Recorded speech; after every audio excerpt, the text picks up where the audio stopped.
안녕하세요 여러분, 오늘은 블록체인이 무엇인지 설명해드릴게요. 간단히 말해 블록체인은 안전하고 투명하며 분산된 데이터 저장 시스템입니다. 블록의 연쇄를 상상해보세요. 각 블록은 정보의 큐브입니다. 예를 들어 첫 번째 큐브에는 날짜가, 두 번째 큐브에는 금액이, 세 번째 큐브에는 수신자가 포함되어 있습니다. 그런데 무엇이 이들을 연쇄로 만드는 걸까요? 각 블록에는 데이터뿐만 아니라 암호화 해시라고 불리는 고유 코드가 포함되어 있습니다. 또한 이전 블록의 해시도 포함되어 있습니다. 이것은 블록을 연결하여 연쇄를 연속적이고 안전하게 만드는 보이지 않는 끈과 같습니다. 해시는 디지털 지문으로 생각할 수 있습니다. 따라서 누군가가 한 블록의 정보를 변경하려고 하면 해시가 변경되어 연쇄가 깨져버리고 말 것입니다. 이를 암호화 보호라고 우리는 부르죠.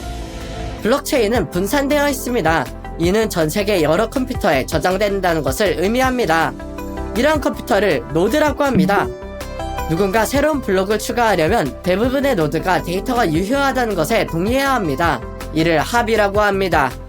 블록체인에서 합의를 이루기 위해서 여러 방법이 사용됩니다. 그중 하나가 작업증명 Proof of Work입니다. 노드들은 복잡한 수학 문제를 풀고 가장 먼저 문제를 푸는 노드가 새로운 블록을 체인에 추가합니다. 이를 통해 데이터가 검증되고 보호됩니다. 이로 인해 지갑 잔액과 같은 중요한 정보를 네트워크에 분산화 덕분에 변경 불가능하고 변조 방지된 방식으로 저장할 수 있는 것이죠. 절대 바꿀 수가 없어요. 그래서 블록체인은 암호화폐, 계약서 등 다양한 분야에서 사용됩니다. 하지만 그 이야기는 나중에 하겠습니다.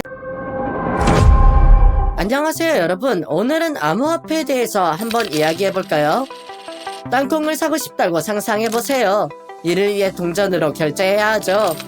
참고로 일반 동전은 보통 법정화폐라고 불립니다. 땅콩을 많이 원한다면 많은 동전을 줘야 하는데 이렇게 많은 동전을 주고받기는 너무나 힘든 일인 것이죠. 그래서 이를 위한 대안이 있습니다. 바로 암호화폐입니다. 이는 인터넷에만 존재하는 디지털 화폐입니다. 일반 동전처럼 물리적 형태가 없는 것이지요. 가장 잘 알려진 암호화폐는 비트코인입니다.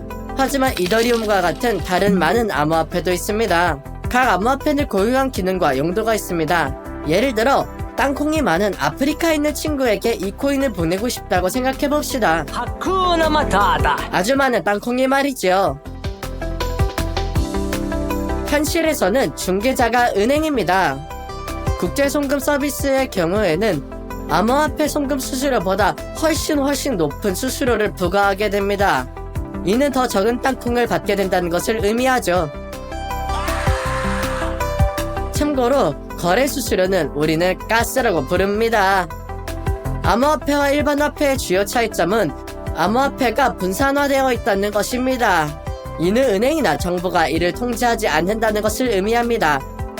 모든 거래는 우리가 이미 이야기한 블록체인에 기록됩니다. 이것은 시간이나 위치에 관계없이 빠르고 안전하게 송금할 수 있는 시스템을 구축하고 있다는 뜻이죠. 은행은 휴일일 수도 있고 시스템이 멈출 수도 있습니다. 게다가 은행은 결제를 동결하거나 거부할 수도 있습니다. 하지만 암호화폐는 즉시 돈을 송금할 수 있는 거죠. 또한 암호화폐를 저장하는 방식으로는 디지털 지갑을 사용합니다. 복잡한 암호와 암호화로 보호되므로 암호 없이는 접근할 수 없습니다. 그 누구도 말이지요. 따라서 정보를 그 누구에게도 주지 않도록 언제나 주의하세요. 암호화폐는 땅콩을 샀는 때뿐만 아니라 투자에도 사용할 수 있습니다. 암호화폐를 이용해서 돈을 벌 수도 있는 것이지요. Yes. 하지만 암호화폐 가격은 크게 변동할 수 있다는 점을 언제나 기억해야 합니다. 정리하자면 암호화폐는 분산된 블록체인 기술을 사용해 보안을 유지하고 빠른 송금을 하게 하는 디지털 화폐입니다. 암호화폐의 종류는 두 가지가 있는데요. 코인과 토큰입니다. 각각 고유한 기능과 용도가 있습니다. 가장 유명한 암호화폐는 비트코인입니다. 안녕하세요 여러분, 오늘은 비트코인에 대해 이야기해보겠습니다. 비트코인은 세계 최초이자 가장 인기 있는 암호화폐입니다. 이 비디오에서 암호화폐가 무엇인지 이미 이야기한 적이 있습니다. 그럼 그 신비한 역사부터 시작해볼까요? 비트코인은 한 사람 또는 여러 사람에 의해 만들어졌습니다. 알려진 유일한 이름은 사토시 나카모토라는 가명입니다. 그러나 오늘날까지 그 진정한 정체는 아무도 모릅니다. 혹시 외계인일 수도 있지 않을까 하는 이론도 있더라고요. 와, 정말 신비롭죠? 아니면 제가 만들었을까요? 2008년 사토시는 기술에 대한 9페이지 분량의 문서를 발표했습니다. 그리고 2009년 1월 3일 최초의 클라이언트 소프트웨어가 출시되었습니다. 오늘날 이 날짜는 비트코인 데이로 알려져 있습니다. 여기서부터가 정말 흥미롭습니다. 비트코인의 총 공급량은 2100만 개로 제한되어 있습니다. 이 한도는 희소성을 만들어내어 가치를 높입니다. 금과 비슷하게 희귀할수록 더 가치가 높아지는 것입니다. 참고로 비트코인은 종종 디지털 금이라고도 불립니다. 비트코인은 종종 투자 대상으로 여겨집니다. 그 가격은 구매자의 수요부터 전체 시장 상황까지 다양한 요인에 의해 영향을 받습니다. 따라서 다른 자산처럼 가격이 끊임없이 변동합니다. 하지만 사람들은 비트코인을 소비하기보다 호들링하는 것을 선호합니다. 가격이 급등할 수 있어 많은 사람들이 이로부터 이익을 얻고자 합니다. 예를 들어 2010년에 몇 센트로 비트코인을 샀다면 오늘날 수백만 달러를 가지게 되는 것이죠. 비트코인으로 이루어진 첫 번째 알려진 구매는 2010년에 프로그래머 라슬로 하니에츠가 1만 비트코인으로 약 2판의 피자를 산 것이었습니다. 당시에는 약 30달러 그 정도밖에 안 됐었죠. 이제 그 피자들이 오늘날 얼마일지 상상해보세요. 다른 많은 암호화폐들이 있지만 비트코인은 여전히 가장 잘 알려지고 가치 있는 암호화폐입니다. 이더리움이나 라이트코인과 같은 다른 암호화폐들도 인기가 있지만 비트코인만큼 인지도를 얻은 암호화폐는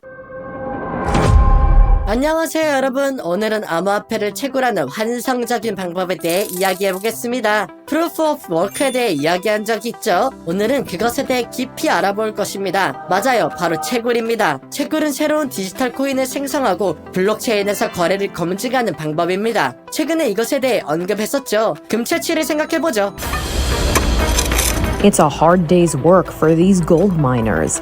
하지만 이 가상세계에서는 삽과 곡괭이를 사용한 대신 강력한 컴퓨터를 사용하는 것이죠.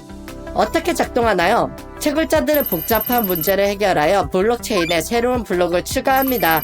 문제가 해결되면 새로운 코인 형태의 보상을 받습니다. 여러분도 채굴자가 되어야 한다고 생각할지도 모릅니다. 하지만 잠깐만요. 엄청난 전력이 필요하여 비용이 많이 들고 항상 지속 가능한 방법은 아닙니다. 초기에는 일반 컴퓨터로도 채굴이 가능해졌지만 시간이 지나면서 과제가 더 복잡해졌고 이제는 특수장치와 고성능 장비가 필요합니다. 아식스나 강력한 그래픽카드 같은 것 말이죠. 게다가 채굴자들의 경쟁이 치열해지면서 보상을 얻기 어려워졌습니다. 혼자서 채굴하는 것은 전혀 수익성이 없습니다.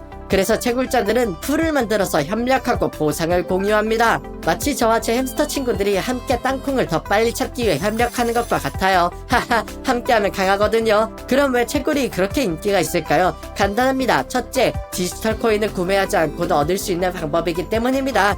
비트코인은 예를 들어 지금 매우 비쌉니다. 마치 금과 같죠? 둘째, 네트워크 보안을 유지하는 데 도움이 됩니다. 채굴자들이 거래를 확인하면 네트워크가 더 신뢰할 수 있고 공격으로부터 보호가 되는 것입니다. 오늘은 여기까지입니다. 친구들, 채굴이 무엇인지 그리고 왜 인기가 있는지에 대해 더 잘 아셨길 바랍니다. 앞으로의 비디오에서 더 흥미로운 정보를 공유할 거예요. 그러니 채널을 구독하고 좋아요 버튼을 눌러주세요. 안녕!